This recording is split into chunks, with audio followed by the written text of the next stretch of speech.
morning, everyone. Good evening, good afternoon, wherever you are, and welcome to this week's Weekly Energy Boost. More than that, welcome to our first summer mini episode. In lieu of going on a summer break completely and not recording any episodes until the fall, we decided to share with you a condensed version of the Weekly Energy Boost so that you will have both the guidance, the direction, the stories, the tools, and the inspiration to best navigate the coming week using the tools and the wisdom of Kabbalah. And even though what we're going to share every week is specifically directed to what's happening energetically this coming week, those lessons and those tools are timeless and can serve you anytime you need them. So this week we have a couple of influences that are quite refreshing, especially considering the energy that we've been experiencing over the last 6 weeks. First and foremost, this Friday, which is June 7th, is the new moon of Gemini. And on the Kabbalistic calendar, the coming of the new moon of Gemini indicates an uptick of positive energy. If you've been listening to the podcast for the last couple months, you know that we're just at the tail end of what is typically a heavier time of the year energetically. It's called the Omer, and it's a time in which the universe really sets up challenges which almost without exception are an illusion, are smoke and mirrors, to test us to see how much we've grown, how far we've grown, how much stronger we get, how much more weight we can bench press, spiritually, of course. And I know from everyone I've talked to that there has been a mix of wins and not so much. And the fact that that period called the Omer leads into a time that is extremely, I would say, conducive to positive energy, to making an effort. One of the things we've guided everyone toward in the last few weeks is not initiating anything new, not planting any new seeds, really being in the mode of letting the crops take root, right? There's times of year that we till the soil, we plant the seeds, we water, we fertilize, and then there's times that we let nature do its thing. And the Omer is one of those times that we really sit back and let what we've invested in grow. The time to plant seeds as well as to harvest is this month of Gemini. So as usual on the Weekly Energy Boost, when we come to a week that includes the new moon, and the new moon on the Kabbalistic calendar doesn't always coincide with the new moon on the Gregorian calendar. Sometimes we get listeners who write in and say, hey, it's not that new moon, or the new moon is in a week. We're focused on the Kabbalistic calendar, which is a lunar solar calendar. So from Thursday night until Friday night, we have this opportunity to genetically modify the seed for the month of Gemini. So for the next 30 days, how we navigate Thursday night and Friday leaves an impression on how the remaining 29 days of the month are going to be laid out for us. So there's certain things that we have coming to us that are inevitable, that are going to be as they are. And then there are certain things that we have the opportunity to improve and transform by virtue of what we do, what our mindset is, how we behave on the new moon. So our suggestion is always be on your best behavior, act with as much kindness, compassion, optimism, focus on the way that you can bring people together rather than separate them. Be mindful of your thoughts, words, and actions. And no matter what you end up doing with that approach, with that intention, you're upgrading the quality of the coming month. So that's Friday. Because it's also the last week of the Omer, it represents the energy of manifestation. So from Wednesday until the following Tuesday, so even though it's Monday today, I'm talking about an energy shift we're going to experience on Wednesday.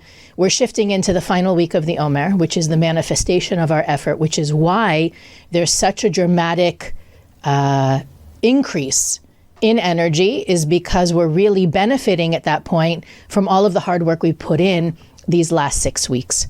And as we move toward the end, which we'll talk about in next week's episode, as we move toward the final days of the Omer, the energy increases. So you may find yourself even feeling more energized, feeling more optimistic, not because you're making an effort, but simply because the influence around us. And when we talk about those influences, what we're talking about is the opportunity that the universe is giving us to grow ourselves, to transform ourselves.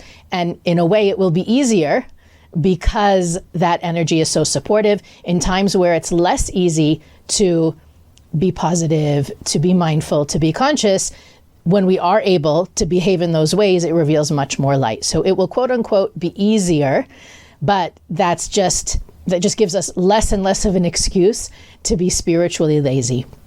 And that really segues into the topic of this week and the opportunity, which, we entitled this week's episode, Being a Light in the Darkness. It's one of those titles we could probably use every week on the Weekly Energy Boost. But in fact, because we have these new energies coming towards us, we're also beginning a new book in the cycle of the Torah readings, which informs the Zohar readings, which is where we get so much of the consciousness and tools we share with you on the Weekly Energy Boost. There's this energy of spark, of creating a new flame, of igniting something that's new. And we make an effort on the Weekly Energy Boost to do more, even though we're focusing on the energy of the week and the energy of the month. We try not to get too much into the state of affairs, current events, because as I know, many of our listeners find the Weekly Energy Boost and then go backwards. And I think about all the stuff we said during lockdown, not that those spiritual concepts aren't relevant, but because we're no longer in lockdown, a lot of those lessons sort of, seem like, well, we could have talked about something else. So we haven't really spoken much about the current events and the state of affairs on planet Earth specifically. However, unless you're hiding under a rock, you probably feel pretty defeatist most of the time, no matter which side, which camp you're in, so to speak, and in any level, whether you're talking about what's happening in the Middle East, whether you're talking about what's happening in Russia and Ukraine, whether you're talking about what's happening in the political divides in the US or in Brazil or anywhere else, it doesn't look good. And it's hard as a spiritual human being to continue to maintain that headspace of the light that I reveal makes a difference. To wake up in the morning and to meditate or to pray, or maybe meditate and pray, to continue to shine your light in the world and feel like it's making a difference. I can tell you personally, it's something I struggle with every day. I wake up every morning, I do my own personal connections, plugging in for the day, and then I check the news, hoping for good news. And it occurred to me, maybe I should stop checking the news, because it usually, I want to say in the last 8 months, it usually, I think every single day, maybe with a couple exceptions, it resulted in crying. But the fact of the matter is that at the end of those tears, maybe I have the benefit of being a Kabbalah teacher and this is my work in the world, but to know that if I don't maintain that mindset of my actions matter, I do make a difference, today is a new day, and the fact that things can change in an instant. There's a teaching in the wisdom of Kabbalah. It comes from the founder of the Kabbalah Centre, Rav Yehuda Ashlag. He says that it's like there's this scales. The universe, our world rests on these scales. One side holds our positive actions as humanity, and one side holds our negative actions. And everything counts. Everything is considered. So if I am making, the positive actions that I do contribute to the positive side and the negative to the negative. And you can say, well, listen, the world's going to hell in a handbasket anyway. I might as well enjoy myself. But the truth of the matter is, you never know. And Rav Ashlag actually likens those actions to sesame seeds, to granules, right? So it's not that one action is bigger than the other. All of them are the same tiny spark, but you never know what spark is going to be the last action or the last word or the last meditation that is going to tip the scales and create a serious change in the world. The Kabbalists teach that we are guaranteed at some point we will reach a critical mass of light revealed in the world, and there will be an end to pain and suffering, period, for everyone. We don't need to wait for the entire world to get with it, right? If we had to do that, again, I would probably go stand on the side of people saying that the world's going to hell in a handbasket. The point is that this week we are really given that boost. It's almost as if there is a voice that calls out to each one of us that's reminding us, you matter. Take your thoughts, words, and actions seriously. You contribute. And we have the privilege as human beings, as compared to animals or the plant kingdom or the inanimate kingdom, to be able to reveal the light of the Creator in the physical reality, to draw light from the metaphysical realm into the physical realm. So this week, part of what we want to ask ourselves is, am I doing those things? Am I doing what I can to be a force of light in the world? Have I let some of the things that I used to do to reveal my light in the world, have I stopped doing those things? And when I say the things I do to reveal my light in the world, I'm not only talking about prayer and meditation or, kindness and sharing, which I think by nature make us think of goodness and spirituality and helping the world. There are ways we reveal light that we might not realize we reveal light. Of course, prayer and meditation, yes, I don't want to discount them, but any talent or gift you have, any ability you have to influence others, any opportunity you have to go against your own selfish nature, whether someone is looking or not, right? Those actions are between you and the universe, not you and an audience. So let's all take a look this week to see what it is we've let fall off our habits, our practices. Perhaps we can engage in a new practice. And so I also, for those of you that have a spiritual mentor, teacher, guide, it's a great time to ask your mentor, teacher, or guide if there's anything else you can be doing to reveal more of your unique light, because the world needs it now more than ever. And I want to end with some words from my teacher, Karen Berg, who spoke about this same window in time, right? The week of Bamidbar, when it coincided with the week of the new moon of Gemini, which is again always going to coincide with the week of Malchut in the Omer. So we'll end this week's mini episode with a few words from Karen. Life at times can be a place of coldness, fears, and doubts. It can feel like the wilderness. Without our care and spiritual effort, the world can turn from the light like a waning moon.